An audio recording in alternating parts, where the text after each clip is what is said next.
वो हंसी जो किसी कमरे को पल भर में रोशन कर दे, वो चाल जिसमें अदाओं का एक जादुई राग बसा हो, और वो नज़ाकत जो हर दिल को बेख्याल कर दे। ऐसी शख्सियत बहुत ही कम दुनिया को नसीब होती है। एक ऐसी एक्ट्रेस जिनकी आंखों में मासूमियत भी थी और गहराई भी थी, जैसे किसी राज का समंदर छुपा हो।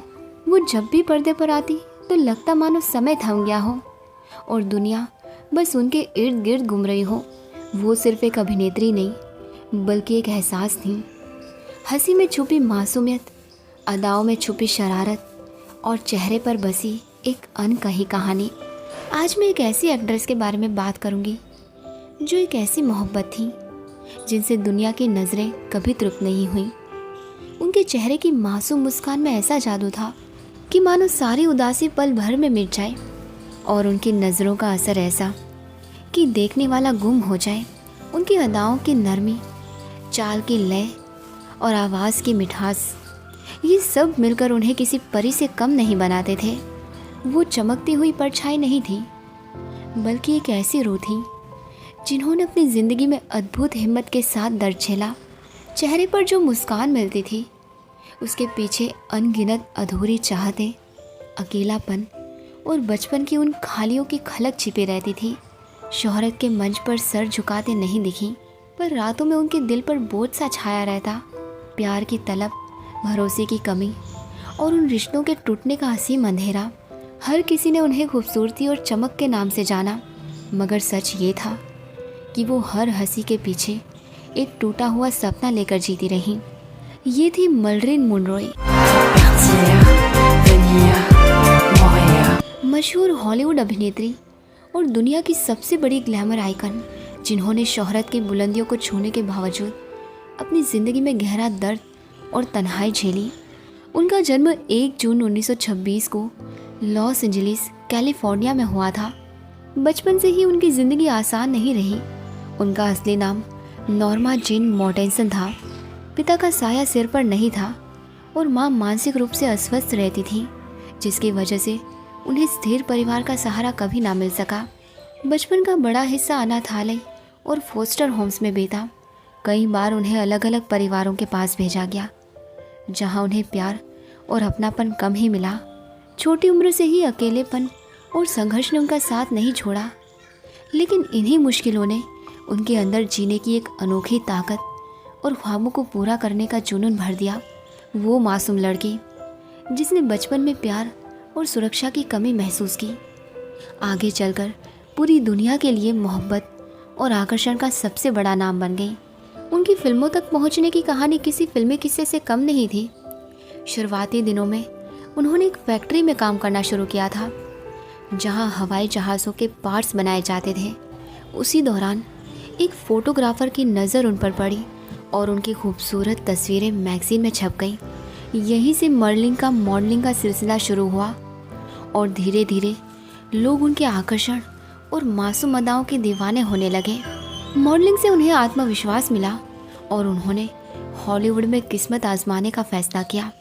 साल 1940 के दशक के अंत में उन्होंने छोटे छोटे रोल करना शुरू किए, लेकिन उनकी मुस्कान, चुलबुली अदाएं और अनोखा आकर्षण देखते ही देखते सबका ध्यान खींचने लगे। जल्द ही उन्हें बड़े रोल मिलने लगे और वो एक आम लड़की से फिल्मी दुनिया की चांदनी बन गई। मेहनत, संघर्ष और अदाओं के जादू ने उन्हें हॉलीवुड का ऐसा सितारा बना दिया जिसे हर कोई याद करता रहा। धीरे धीरे उनका जादू इतना बढ़ा कि 1950 का दशक उनके नाम हो गया। फिल्म दर फिल्म उन्होंने अपनी मौजूदगी से पर्दे को रोशन किया, कभी चुलबुली और मासूम नायिका बनकर, तो कभी नटखट और दिलकश अदा से सबका दिल जीतकर। न्यागरा, जेंटलमैन प्रेफर ब्लॉन्ड्स और द 7 ईयर ईच जैसी फिल्मों ने उन्हें एक अलग ही मुकाम पर पहुंचा दिया। उनकी एक झलक पर दर्शक पागल हो जाते थे और उनकी मुस्कान मानो हर दिल की धड़कन बन गई थी।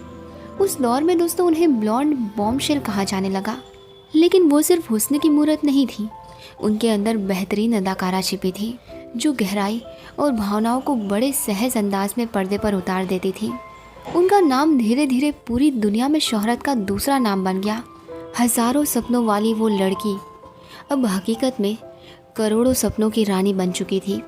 उनकी लोकप्रियता का आलम ये था कि वो जहाँ भी जाती भीड़ उन्हें देखने के लिए उमड़ पड़ती। उनकी हर अदा, हर अंदाज अखबारों और पत्रिकाओं की सुर्खियाँ बन जाता। लेकिन उनके करियर का सबसे बड़ा मोड़ तब आया जब उन्होंने बस स्टॉप और सम लाइक इट हॉट जैसी फिल्मों में काम किया। इन फिल्मों ने साबित कर दिया कि वो सिर्फ सुंदर चेहरा नहीं बल्कि गहराई से अभिनय करने वाले कलाकार भी हैं। खासकर उनकी film some like it hot तो बॉलीवुड की सबसे बेहतरीन कॉमेडी फिल्मों में गिनी जाती है और उसमें उनकी मौजूदगी ने जादू कर दिया। पर्दे पर चमकदार मुस्कान के पीछे मर्लिन मुनरो की असल ज़िंदगी अलग थी। शोहरत, दौलत और चाहने वालों की भीड़ के बावजूद वो अंदर से बेहद अकेली थी। उन्होंने 3 शादियाँ की पर कोई भी टिक ना सकी क्योंकि हर रिश्ते में उन्हें धोखा, दूरी और अधूरापन ही मिला। ऊपर से लगातार शूटिंग, मीडिया की नज़रें और शोहरत का बोझ उनकी मानसिक स्थिति पर असर डालता गया। धीरे धीरे वो डिप्रेशन और अकेलेपन से टूटने लगी। सबसे पहली शादी उन्होंने बहुत छोटी सी उम्र में, जब वो 16 साल की थी, तब उन्होंने जेम्स डॉहर्टी से शादी की। ये शादी उस समय सिर्फ इसीलिए हुई ताकि उन्हें अनाथालय वापस ना भेजा जाए, लेकिन कुछ ही सालों में ये रिश्ता टूट गया। उनकी दूसरी शादी मशहूर बेसबॉल खिलाड़ी जो डिमैगियो से हुई। ये रिश्ता पूरे अमेरिका की नज़र में था, लेकिन मर्लिन की शोहरत और व्यस्त ज़िंदगी ने इस शादी को ज़्यादा समय तक टिकने नहीं दिया। उनकी तीसरी शादी लेखक आर्थर मिलर से हुई। शुरू में ये रिश्ता बहुत गहरा और प्यार भरा लगा, लेकिन बाद में इसमें भी दरारें आ गई और अंत में ये भी टूट गया। मर्लिन के आखिरी दिन बहुत ही तन्हाई और बेचैनी में गुजरे। बाहर से वो अब भी दुनिया की सबसे बड़ी स्टार थी। फ़ोटोशूट्स, पार्टियाँ, इंटरव्यूज़, सब कुछ चलता रहा, लेकिन भीतर से वो टूट चुकी थी। उनकी तीसरी शादी लेखक आर्थर मिलर से भी टूट गई थी और इस नाकामी ने उनके दिल को और ज़्यादा चोट पहुंचाई। उन्हें बार बार ऐसा महसूस होता था कि लोग उन्हें सिर्फ एक ग्लैमरस चेहरा समझते हैं, लेकिन उनके अंदर की मासूम, सच्चा प्यार चाहने वाली औरत को कोई नहीं पहचानता। काम की दुनिया में भी मुश्किलें बढ़ने लगी। सेट पर देर से पहुंचना, अस्वस्थ रहना और लगातार तनाव में रहना आम हो गया था। डॉक्टरों ने उनकी हालत को संभालने के लिए नींद की गोलियां और दवाइयां दी, लेकिन धीरे धीरे वही दवाइयां उनकी आदत बन गई। वो अक्सर अकेले अपने कमरे में रहती, टेलीफोन पर दोस्तों या करीबी लोगों से लंबी बातें करती, जैसे किसी से अपना खालीपन बांटने की कोशिश कर रही हो। 4 अगस्त साल 1962 की रात उनके लिए आखिरी साबित हुई। लॉस एंजलिस स्थित उनके घर में वो अपने कमरे में अकेली थी। सुबह जब उनका दरवाज़ा खोला गया तो वो बिस्तर पर बेसुध पड़ी मिली। हाथ में टेलीफोन था और पास में खाली दवाइयों की शीशियाँ। उस वक्त उनकी उम्र सिर्फ 36 साल थी। ये मौत आधिकारिक तौर पर नींद की ज़्यादा खुराक मानी गई, लेकिन आज भी ये रहस्य है। उनकी मौत ने पूरी दुनिया को हिला दिया। लाखों लोग सदमे में थे कि जो औरत सबकी मुस्कान का कारण बनी, वो खुद इतनी तन्हा और दर्द में थी। उनकी मौत को लेकर अलग अलग बातें भी कही जाती हैं। सरकार और पुलिस रिपोर्ट में ये साफ लिखा गया कि उन्होंने नींद की गोलियों की बहुत ज़्यादा खुराक ले ली थी, जिसकी वजह से उनकी जान चली गई, यानी इसे आत्महत्या माना गया। लेकिन बहुत से लोग ये मानते हैं कि ये एक हादसा भी हो सकता था, क्योंकि वो अक्सर दवाइयाँ लेती थी और शायद गलती से ज़्यादा ले ली हों। दूसरी तरफ एक बड़ी संख्या में लोग ये भी कहते हैं कि उनकी मौत किसी साजिश का नतीजा थी।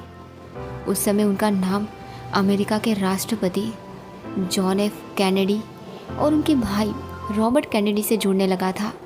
कहा जाता है कि उन्हें इन दोनों नेताओं से जुड़े कई राज पता थे और इसी वजह से शायद उन्हें खामोश कर दिया गया, यानी असली सच्चाई आज तक सामने नहीं आई।